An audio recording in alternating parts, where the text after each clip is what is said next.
Olá, estamos com a Carmen Saraiva, tradutora do livro O Carniceiro do Pântano.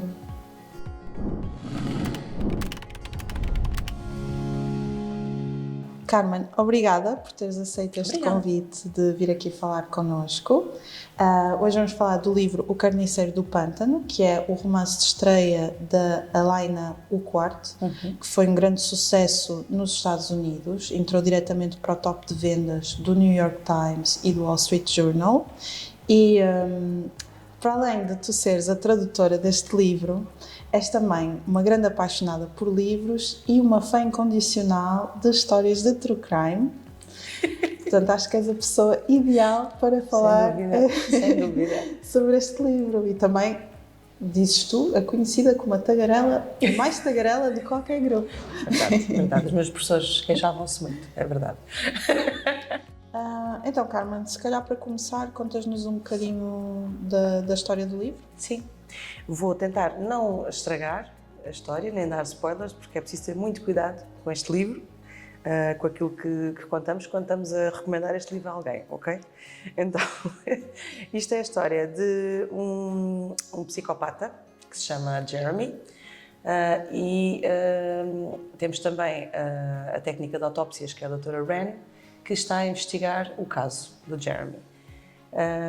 Tem uma vertente muito interessante que é, nós conseguimos ter o lado do Jeremy, portanto é como se fosse o Jeremy a contar a história e vamos percebendo como é que funciona a mente de um psicopata. É muito interessante nesse sentido. Temos sempre temos um bocadinho da história da infância dele, em que vamos percebendo o que é que o levou, por assim dizer, a ser a pessoa que ele é presentemente e a cometer os atos que comete, estas coisas, estes atos horrendos.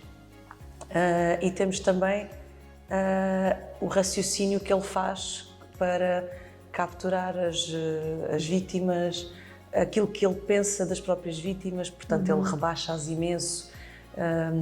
Ele não tem qualquer apreço pela vida humana, portanto, sobretudo pelas pessoas que captura e que depois submete àquela tortura, por assim dizer. Porque lá está, o interessante no Jeremy é que ele não é só, o prazer dele não é só matar, o prazer dele é capturar e torturar, portanto ter ali aquele processo em que ele vai observando o sofrimento isto é interessante porque ele tem mesmo este prazer. Exatamente, na maldade. E depois temos a doutora Wren, que é a pessoa que está encarregue de fazer a autópsia às vítimas que vão sendo encontradas no pântano. Portanto, isto é passado na Louisiana e ele geralmente larga as vítimas, geralmente porque ele depois começa a mudar um bocadinho o modus operandi, geralmente larga as vítimas no pântano, por isso é que é conhecido como o carniceiro do pântano, e ela faz a autópsia às vítimas que vão sendo encontradas. E é interessante porque a autora, como também trabalha, portanto faz este tipo de trabalho, temos também uma descrição muito pormenorizada e muito real daquilo que é a autópsia, do que é necessário fazer, que sinais é que temos que procurar e que indicações é que esses sinais que estão presentes no corpo nos dão sobre a morte, sobre a que horas foi. É muito interessante nesse aspecto. Eu adoro estas coisas. E nesse sentido, perguntava-te como é que é normalmente o teu processo de tradução e como é que foi neste livro, se lês o livro primeiro ou se vais traduzindo diretamente. É assim, eu adoraria ter tempo para ler com calma o livro primeiro, mas como geralmente temos sempre os prazos não é, apertados, tento ter presente qual é o assunto do livro, qual é o tema, mas não consigo ler o livro só pelo prazer de ler até ao fim primeiro. Vou traduzindo à medida que vou realmente... vou lendo à medida que vou traduzindo, aliás. E depois é assim, geralmente quando termina a tradução, há sempre aquela... fez-se luz, espera, agora já percebo porque é que no início... Portanto, às vezes quando termina a tradução faço depois uma mudança ao longo do livro todo, porque há sempre coisas que só se descobrem no fim, claro. Exatamente. E depois que temos que alterar para que faça sentido. Por isso é que o ideal seria ler primeiro tudo, mas às vezes não consigo.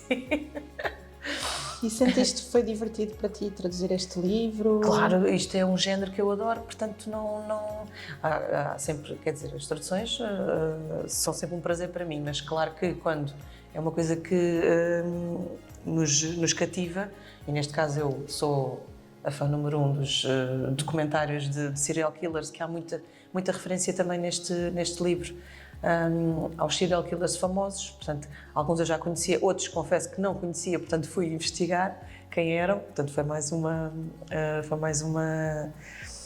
coisa engraçada que este livro nos traz. Sim, porque a autora Alaina Urquhart, ela é co-apresentadora de um podcast de True Crime, Morbid, que é também um podcast Exatamente.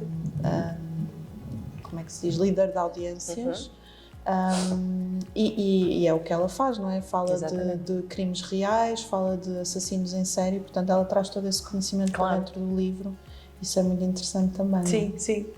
E ela realmente compara muito o Jeremy, portanto, os corpos que vão aparecendo e que ela vai depois fazendo a sua análise através da autópsia, ela compara, ela vai muitas vezes buscar o modus operandi desses serial killers para tentar perceber, comparar com o Jeremy, tentar perceber como é que será que ele está a fazer, qual é que será a próxima vítima, como é que será que ele vai agora atuar da próxima vez, porque ele tenta realmente baralhar as forças dos investigadores, exatamente, ele tenta baralhá-los, mas depois comete um errozinho e depois, isso é que é interessante. Este livro tem uma coisa muito gira, que é, chega a um ponto que nós já não sabemos bem se aquilo que sabemos faz sentido ou não, portanto, estamos sempre à espera de ser surpreendidos e já desconfiamos de toda a gente.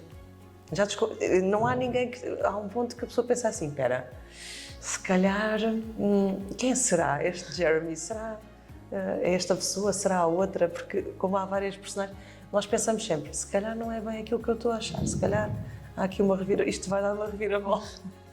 E realmente isto é o livro está dividido em partes e quando chegamos ao fim aqui de certos capítulos pensamos assim, não pode ser. Agora já não estou a perceber nada disto, não pode ser. É muito giro o livro. Gosto muito do enredo. E agora pegando só aqui no lado da doutora Wren Miller, ela traz então muitos detalhes da parte das autópsias, como estavas a dizer há pouco, e que faz todo o sentido, porque a autora também é ela própria técnica de autópsias, então traz todo esse conhecimento para dentro do livro. Eu acho que isso é muito interessante também, porque não é aquele thriller em que temos o detetive ou o polícia, acaba por ser uma personagem que normalmente não é dada muito destaque. É verdade, sim, é verdade. E queria saber se para ti foi difícil traduzir estas partes mais técnicas. Tive que ter a certeza de que os termos que estavam em inglês, portanto eu não sou médica, não é? Não tenho este conhecimento dos termos mais científicos, mais anatómicos, e então tive que verificar se estava a escrever bem, se estava a fazer a adaptação de forma correta, para não, realmente é uma coisa tão pormenorizada e tão precisa, portanto a maneira como ela descreve, desde a temperatura do corpo e o órgão X e isso, porque não estava com este aspecto, portanto, aliás, há uma coisa que a própria autora diz aqui, que é quando faz as autópsias, deixa o corpo falar, deixa os corpos falarem, e é o que ela faz, portanto é o que a personagem faz ao longo do livro. Ela tenta perceber o que é que até fica sozinha com os cadáveres, pronto, na sala, e tenta perceber o que é que aquele cadáver tem a contar, qual é que é a história. Ela acha que se sente, também é como se fosse um pressentimento, portanto ela consegue sentir o que é que aconteceu, e ela, notoriamente pelos cadáveres que vão aparecendo, pelos corpos que vão aparecendo, percebe que houve ali muito sofrimento. Ela própria percebe isso, o que é que será que aconteceu ali, e é giro termos esta, e ao mesmo tempo vamos tendo o lado do Jeremy, não é? Em simultâneo, que é perturbador, não é? Mas é mesmo assim, pronto, está provado, não é? Eu vejo mesmo os documentários todos e os filmes e estas histórias, está provado que realmente tem uma forma de um raciocínio muito semelhante entre eles e realmente o Jeremy não foge à regra, não é? E ela sabe, portanto tem esse termo de comparação com os outros. Queres-nos dizer mais algum desafio que tenhas tido neste livro? Olha, não foi um desafio, porque foi muito intuitivo e foi fácil escolher, mas o título não tem nada a ver com o Carniceiro do Pântano, não é? Só que como é um trocadilho, porque tem um trocadilho com o nome da doutora Wren, que é uma carriça, se não estou em erro, é um pássaro, que é a carriça.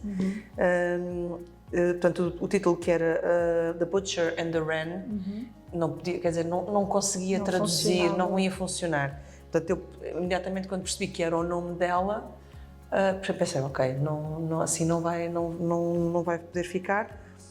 Mas como realmente o Carniceiro do Pântano é o nome que eles dão ao Jeremy, não é? Como sai na imprensa, é assim que ele é intitulado. Achei que sim, bem, o carniceiro tem que ser o Carniceiro do Pântano, acho que faz todo sentido ser, porque The Butcher and the Wren ninguém ia perceber, portanto não fazia sentido traduzir o nome dela, mas de facto ela especificamente no livro, depois percebemos, portanto isto tem uma razão de ser, e então pronto, achei que ficava bem assim realmente. E que era apelativo e que as pessoas diziam, Carniceiro do Pântano. Acho que sim, acho que funciona muito bem. Muito obrigada, Carmen, Obrigada, por partilhares isto obrigada connosco. E se são fã de thrillers, não deixem de ler então O Carniceiro do Pântano, já está a ser adaptado em série pela produtora Sisters Pictures, que é conhecida pela série do Chernobyl.